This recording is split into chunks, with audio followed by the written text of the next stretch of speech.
If you are an empty nester and you are thinking about downsizing your home, you don't want to miss this video. I'm going to share my experiences with you with downsizing my home. We're going to talk about the things that I would do differently if I had it to do again, and the things that I did right.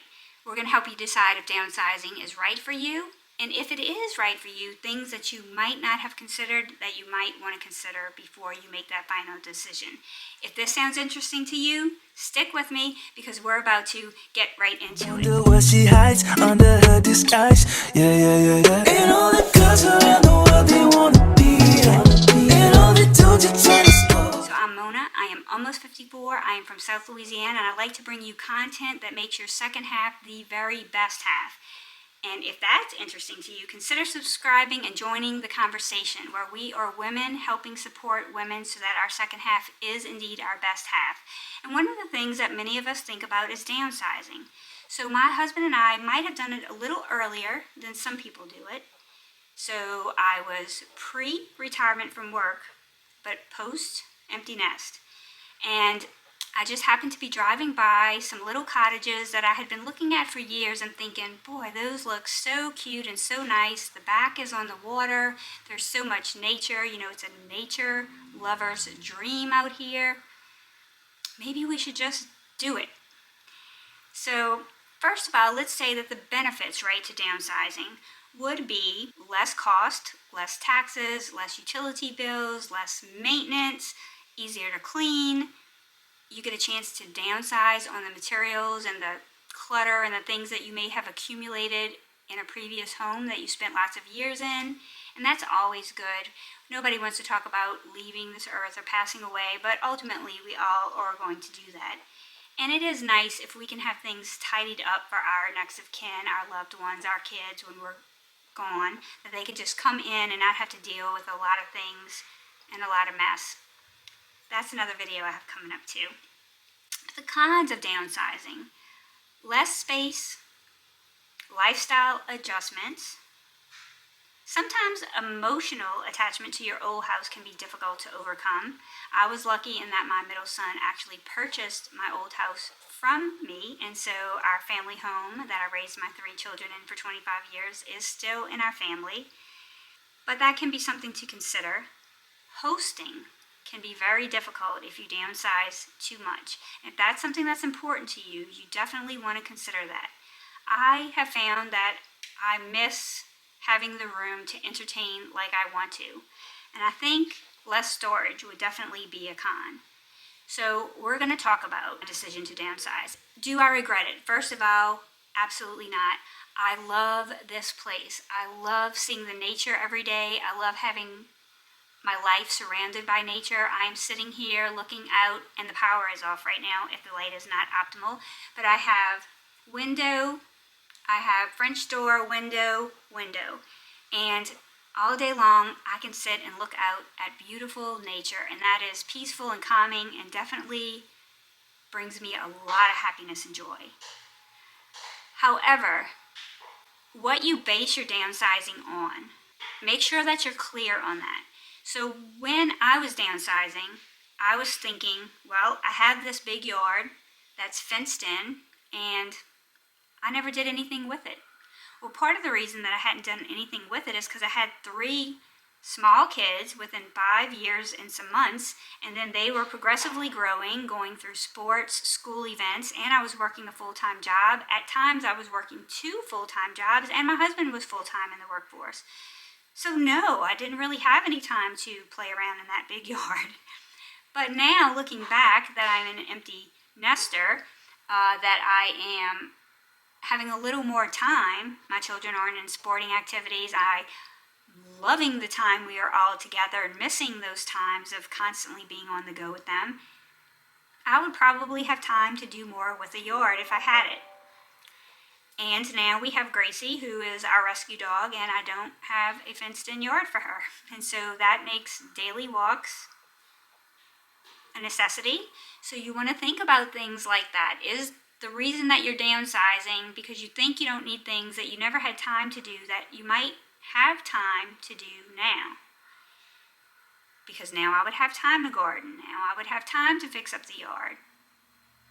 But instead I have this oasis of nature behind me, so that's good, but the front yard is small too. So there's definitely less lawn maintenance. That's definitely gives you time to spend doing other things, but if gardening is something that you enjoy, it becomes more of a challenge. I'm going to put up some pictures. I'm growing 3 little rose bushes in the back, and I have cucumbers, tomatoes, and bell peppers growing in the front yard. So I am still managing to find a little creativity and be able to do that even in my smaller space. And a company called Let Pot was nice enough to gift me an indoor hydroponic growing system, which my son is helping to get off the ground for me. I'm going to show you a picture of that. I'm excited because that is going to allow me, once he shows me how to navigate through the fancy smancy all Wi-Fi electronic panel, it is going to allow me to have an herb garden inside. And so that there are ways to overcome any hurdle that downsizing brings you. So it's not a reason not to downsize, it's just things to consider. I also have a deck instead of a backyard right outside these French doors, and I have some plants and things outside on the deck. Now, and my husband has just recently added a lower deck that is almost complete. So we didn't exactly move to a tiny home, but we went from a 1-story, nicely sized home to a 2-story that is about a little over 2,000 square foot living and about 3,300 under roof, not including the new lower deck. So not a tiny home, but half of my living space is now upstairs. I hardly ever go upstairs. I had to build up because the lot was so small and I was nervous about cutting off too much room from the house. So I do have 2 full-size bedrooms upstairs, a full bath, and I have like what would be an office or a man cave. We made it a man cave because another thing to consider when you're downsizing is if you get a house that is too much smaller than what you're used to and you are living with a spouse or a partner and you're used to having some space, when you downsize, that space can be limited. So Jeff has his man cave where he can go and get some space for me. He's got his TV, he's got his deer, his dead animals, and his favorite things in his little man cave. And there's also a trundle bed up there. So there's a single bed with a pull-out bed underneath it in case somebody wanted to use that as a guest room. Oh, if you're noticing the light change, our electricity was out and it just came back on. So we also, the master bedroom is downstairs, and I could live completely downstairs with no issues and just use the upstairs for guests if I wanted to. I have a really large bedroom upstairs that doesn't get a whole lot of use. My husband is constantly trying to talk me into moving this home office and this filming area upstairs. And the reason that I haven't is because I just love this open view that I have in front of me right now. But probably it would make more sense to use that. Regrets. It's how the space is used, right? I do like having my family around. That is very important to me. So I think that making sure that you think about what's important. Do you still want to host events? Do you still want your place to be the gathering place? You still can do that when downsizing too, but you want to make sure that where your square footage is where the guests would be. That would be in the common area. Your kitchen, your dining room, your living room would have more space. Like, I kind of wish that my living room, dining room, and kitchen had more space and that my bedroom here had less space. And the bedrooms upstairs could definitely have less space. I miss my big pantry. I have a cupboard underneath the stairs. It is a Harry Potter cupboard if I ever saw one. It is literally the cupboard under the stairs. That is where I put all my food and the things that we're going to eat. I miss my butler's pantry. There's not many things that I miss about the old house, but I do miss the butler's pantry, and I miss the broom closet that I had in the kitchen where I could store my garbage can and my brooms and my mops inside. Now there's really no place to put those except right outside the dining room door on a rack in the garage. Which I don't know if I told you, but my husband made it way too big. He has an oversized double garage with a workroom. I could have used some of that space in here for my pantry. Don't tell him. It's not worth the fight. But these are things to consider. Where do you want your space? What would you miss if you didn't have it? My laundry room here is smaller. And I kind of miss being able to put my ironing board down, which I still could, but you couldn't put my ironing board down and walk through the room. You could put it down and iron, and you'd have to hang it back up, which I have a little space-saving thing for that. So I'm learning space saver ideas for making this space work for me. And doing it again, I would just think and advise you to say what is important. Like, are you okay with a smaller pantry? Is there a room in your house that you have a space in that you don't want to lose? I think in my kitchen, I wish that I had room for a bigger refrigerator. My husband says I don't need all that food just for us, and it's probably better for my weight and my diet that I don't have a bigger refrigerator. But sometimes I wish I did. So he purchased me another refrigerator and a separate freezer, and those are in the storage area in the garage. So I still have all of the refrigerator space and the freezer space, which he reminds me, it's just not all together in my kitchen. So I guess there are always ways, like I said, to make it work. And the benefit is that I get all of the nature. We did something that I encourage all of you to do, is take chances, take risks, chase your dreams. My dream was always to live in a place where I could do my own fishing, crawfishing, crabbing, see nature. Like, I love that. That is so me, as you can look through my channel and see some of the little videos that I splashed through. There's also one that I'm going to link on when we were building this house.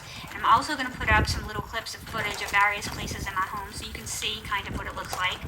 On the outside, it looks like a cottage, and on the inside, kind of like a rustic cottage to kind of go with the feel of the location that we're in, with all the nature and things like that.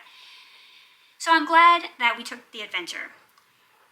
I do know now that even though I didn't have time for things like gardening at my other house, that it's something that I enjoy, and having pretty flowers and trees in my yard is something that I like. So we have another plan. And I also know that I like to host my family, that I want my kids close, I want their kids, future grandkids close. Sorry, electricity went off again. And I want to have a bigger area in which to entertain. So we hosted my middle son's wedding rehearsal dinner here in this house. And that was a challenge. We took all of the furniture out of the living room and recreated sort of a U-shaped area where everybody could dine. They wanted it to be more intimate than a restaurant. They wanted people to be able to toast and talk and tell stories, all in a way that was very cozy. And believe me, I'm going to put some pictures up of that. It was very, very cozy. But they could go inside and outside onto the back deck, and we were able to put, warmers outside because it was in February, and decorate the porch with some lights and some curtains, and make it nice. But those are things to consider. If you're going to want to keep your children coming to your house, if you don't want to pass the torch, you want to be the entertainer, you want to make sure that your space is designed so that you can still do that without being too cramped. And I would also consider storage options, and that you're creative and you make lots of cabinets. And I thought I did that, but I could still use a little more. My husband says I could just use a little less stuff. And that's probably true too. And I have more stuff because I have a channel and I save things to review or to talk about. And so I probably have way too much makeup that could have a room of its own. So for the average person, you probably would do very well in a space like this. Just things to consider. No matter what you choose, no matter what you decide as far as downsizing, just think about, ask yourself, what kind of life do you want to live? Do you want a no maintenance yard? Do you want no muss, no fuss? Do you want to rent because you want somebody else to be responsible for any of the maintenance, like roofing or things that break? Do you even think that home ownership is important to you? Maybe not. Maybe you can save money and you can save headaches.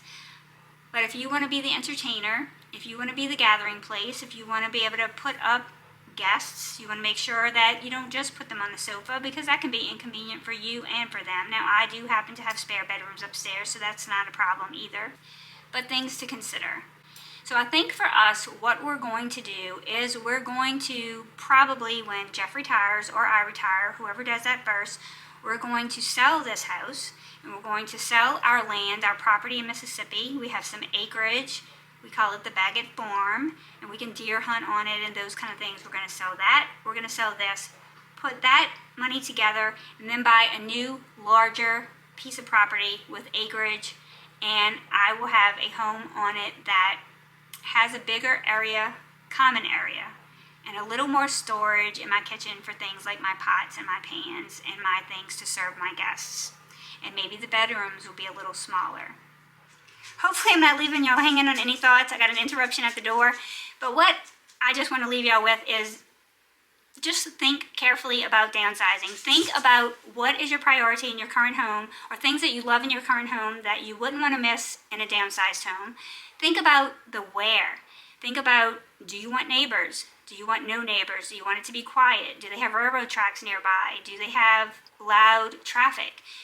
Or are there things that those things don't bother you, but there are other things that are important? Think of the things that you didn't do because you were in the workforce full-time, or the things that you did because you were a full-time parent that you might have time to do now, and make sure that you're not ruling those out for yourselves, like a space to do hobbies or crafts or garden if you want to. And just know that if you downsize, you may have to get creative with some of the space for those items. They are not necessarily eliminated. You just may have to think harder about how you do them.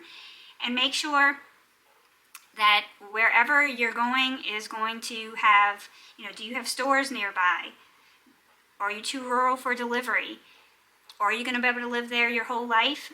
Does it have steps or stairs? Is that going to be a deal breaker? So we have steps coming up here because this is a raised house because it's over the water. So we had already figured if we stayed here for the duration of our lives, we'd get a lift if we needed to, and we could get a stair lift for upstairs if we needed it. But it is something to think about.